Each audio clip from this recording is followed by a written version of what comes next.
Di sini saya menggunakan alat dan bahannya. Yang pertama yaitu ikan nila, sarung tangan, gunting, pinset, dan juga pisau.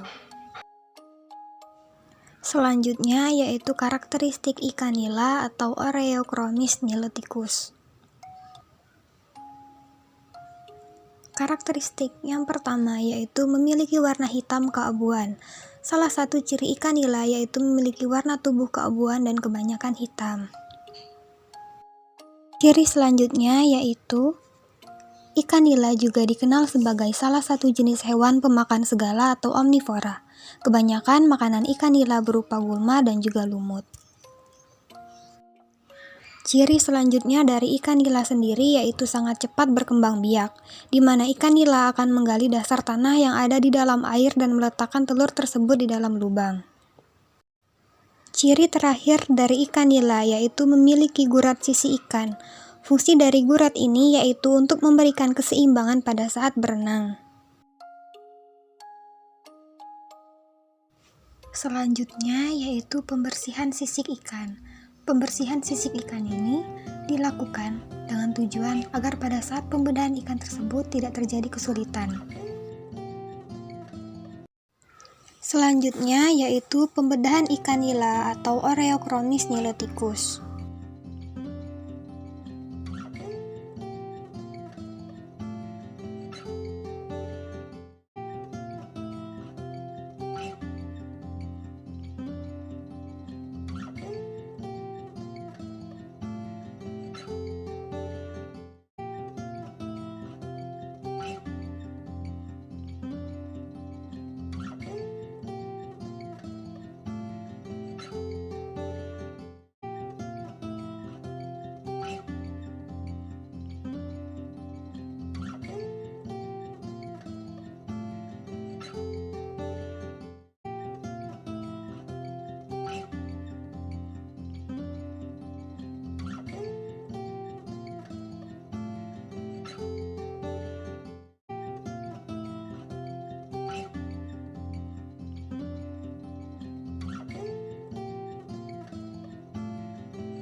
Selanjutnya merupakan saluran pencernaan pada ikan nila atau Oreochromis niloticus.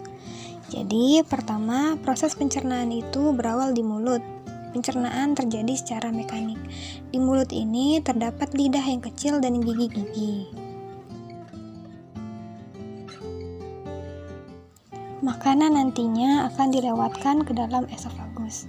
Letak esofagus ini yaitu di antara insang. Kemudian, makanan akan masuk ke dalam lambung. Di dalam lambung tersebut akan terjadi proses pencernaan secara mekanik dan kimiawi, di mana mekanik tersebut dibantu oleh aktivitas kontraksi lambung dan kimiawinya berasal dari HCl dan juga enzim-enzim.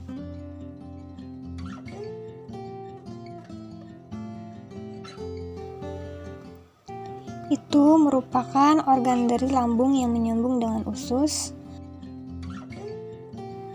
Setelah dicerna, makanan berbentuk kim.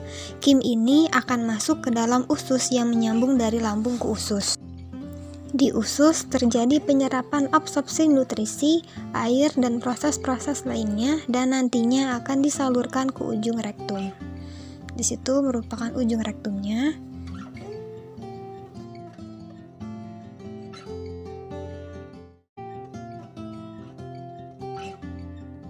Selain organ-organ pencernaan tadi, di dalam ikan juga terdapat organ-organ aksesoris lainnya, yaitu di sini terdapat hati yang menghasilkan empedu. Bisa dilihat di bawahnya terdapat empedu yang jika ditusuk akan mengeluarkan cairan berwarna hijau kehitam-hitaman. Dan di bawah usus itu sebenarnya juga terdapat limfa, namun tidak terlihat.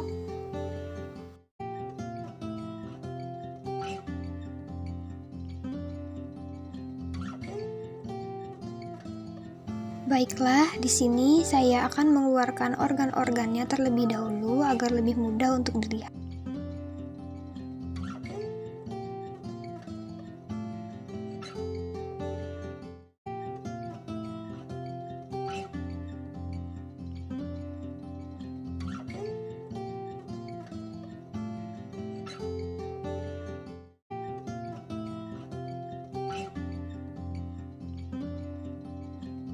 Baik, jadi yang pertama di sini terdapat hati dan juga empedu. Fungsi dari hati ini sendiri yaitu untuk menghasilkan empedu. Empedu merupakan salah satu enzim yang akan membantu dalam proses pencernaan makanan, terutama dalam memecah lemak. Selanjutnya, fungsi dari hati ini sendiri yaitu untuk membantu daya absorpsi lemak di usus dan mengubah zat yang tidak dapat larut dalam air menjadi zat yang dapat larut dalam air. Selanjutnya di sini terdapat jantung pada ikan dan limfa. Limfa merupakan organ pertahanan tubuh yang mampu memfagosit keberadaan benda-benda asing dan sel-sel yang sangat responsif dari limfa. Baiklah, selanjutnya yaitu sistem pernapasan pada ikan.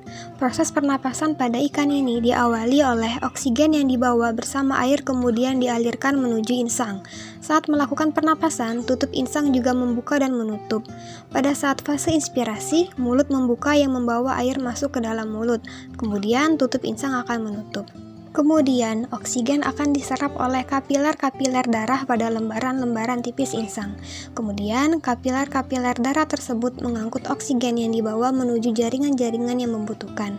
Sebaliknya, pada fase ekspirasi, karbon dioksida yang dibawa darah dari jaringan akan bermuara pada insang dan keluar tubuh. Selanjutnya yaitu sistem otot pada ikan nila.